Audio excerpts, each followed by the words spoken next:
So we are studying field extensions. A field extension just means one field contained in another field.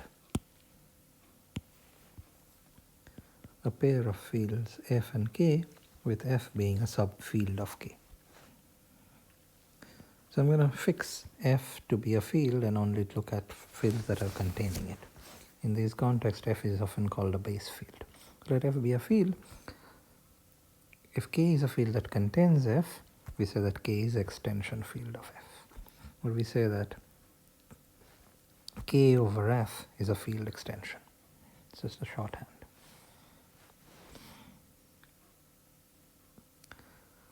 The first observation that gets everything going in this theory is that if you have a field extension k over f, then the bigger field becomes a vector space over the smaller field. The addition of this vector space structure is just the addition of k. The plus of k. That makes k an abelian group, and the scalar multiplication is, this is also, the dot is also the dot of k, but restricted to f cross k. So remember, you need a map from f cross k to k. That's what scalar multiplication is. You give me a scalar and a vector, and I need to give you a vector. In this situation, c is an element of f, so it's also an element of k. So this is still an element of k, and this is also an element of k, so I can multiply them in k. So c times k here denotes the multiplication in k. And you can check the vector space axiom. They follow from the field actions, basically. So this makes the bigger field a vector space over the smaller field. For example, when you take the extension R in C, you know C is a two-dimensional vector space over R. It's the plane, right? That sort of thing. And then we define bracket k comma f, bracket k colon f, to be the dimension of this vector space.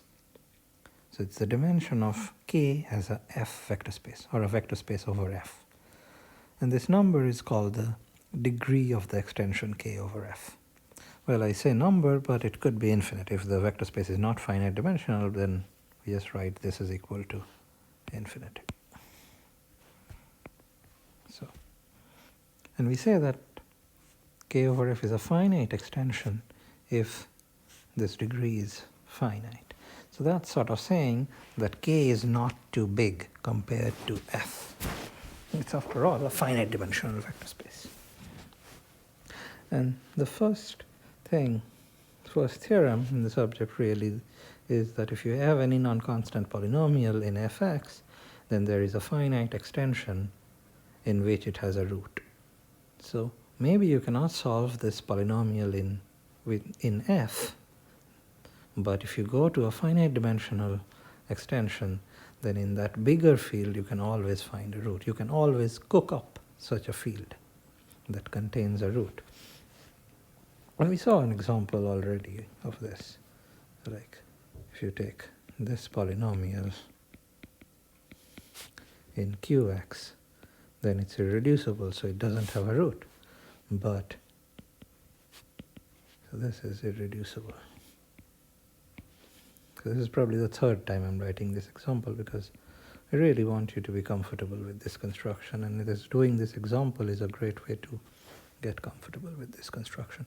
So if you take this quotient, this is a field. We checked that because Px is irreducible, so it's a prime element. Primes in PID are maximal, so this is a maximal ideal. So when you maximal quotient by a maximal ideal, you get a field. So this is a field, and there's a natural way to identify rational numbers in there. In fact, we saw an explicit description of elements in this field. They can be all uniquely represented as cosets of degree 1 polynomials, degree 1 or degree 0. Yeah, so as a vector space, this is just two-dimensional vector space over Q. This extension has degree 2. And you can go to this two-dimensional vector space over Q, and in there, this polynomial factors. So this polynomial has a root in K. In fact, if you take just the image of X, this is an element of K, and alpha square minus 2 is 0. Yeah, so you're sort of forcing x square minus 2 to be 0 in this field. You see, because quotienting out by x square minus 2 forces that element to be 0, so the image of x squares to 2. So the image of x in K becomes a root of this equation x square minus 2 just by construction. And indeed, so this we say that K is obtained from Q by adding a square root of 2.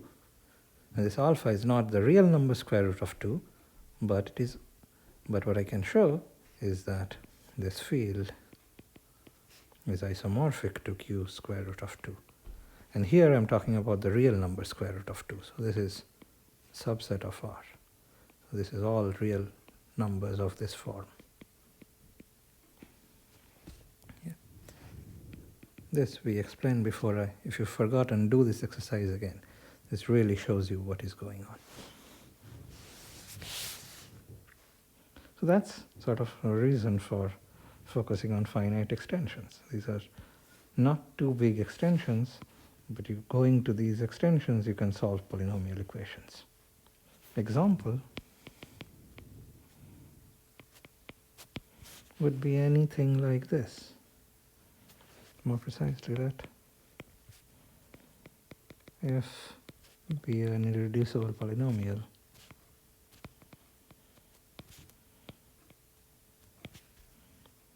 then let K be the polynomial ring quotiented out by the ideal generated by this irreducible polynomial. Then K is a field. In fact, it's an extension field of F. We saw all that. And this has degree n. What is n? N is the degree of F. Let's say irreducible polynomial of degree n.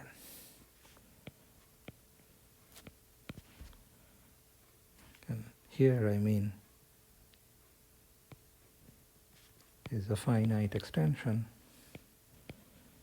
There's two use of the word degree, which I want to avoid, is a finite extension, and this dimension is n. And this is also something that we have essentially proved. I showed you how to express elements of this quotient. They are in bijection with polynomials of degree less than n. Yeah. If you give me a polynomial of degree less than n, I just send it to the corresponding coset. And this sets up a bijection between polynomials of degree strictly less than n and elements of this quotient ring, in fact a field. And you see that here as well. You're quotienting by a degree 2 thing, so the elements of the coset are uniquely expressible as degree 0 or degree 1 polynomials. Okay? So we said that this is a bijection, but in fact this is an isomorphism of vector spaces. Not an isomorphism of ring, mind you, isomorphism of vector spaces.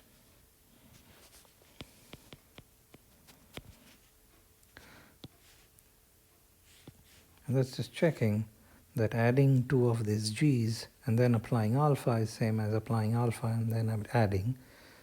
So alpha of g1 plus g2 would be just g1 plus g2 plus f, which is g1, the coset of g1 plus the coset of g2, which is alpha g1 plus alpha g2, and similarly alpha Cg is C alpha g for all g1, g2, g in fx and all c in f.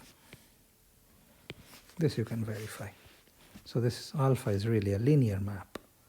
And then polynomials of degree less than n has a dimension. That's a dimension. Dimension n as a F vector space, because I know that these monomials form a basis. Any polynomial of degree less than n is uniquely a F linear combination of these polynomials, right? And that's what a polynomial of degree less than n looks like. And I start from 0, you see, so this is really exactly n things. So this vector space has dimension n, and I'm talking about F vector space here. So this vector space has dimension n, so this one also has dimension n. And that's what I'm saying here. So we'll see, in fact, that over reasonable fields like Q, any finite extension actually looks like this. So we want to state one theorem, and then maybe stop for now. If you have three fields in a tower, so F is a field that is contained in a bigger field K that is contained in a bigger field M. Tower, we call such a thing a tower of extensions.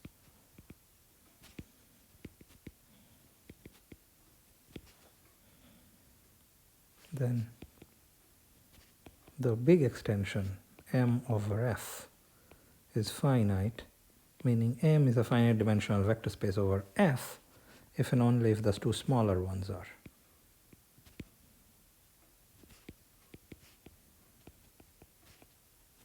M over K and K over F are finite. In fact, when they are finite, you can make a more precise statement. So suppose I want to use some letters, A1, A2, AM be a basis of K as a F vector space. And suppose B1, B2, Bn be a basis of the big guy M as a K vector space. Then you just take the pairwise products, all these AI BJs.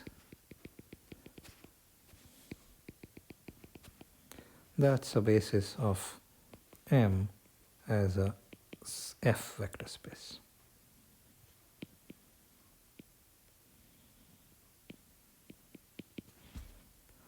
So what that tells you is that the dimension of this vector space is M times N if the dimension of M over K is M, or rather N, I suppose in my notation, and K over F has dimension M. So that tells you that the product of these two degrees is equal to the big degree. And this should remind you of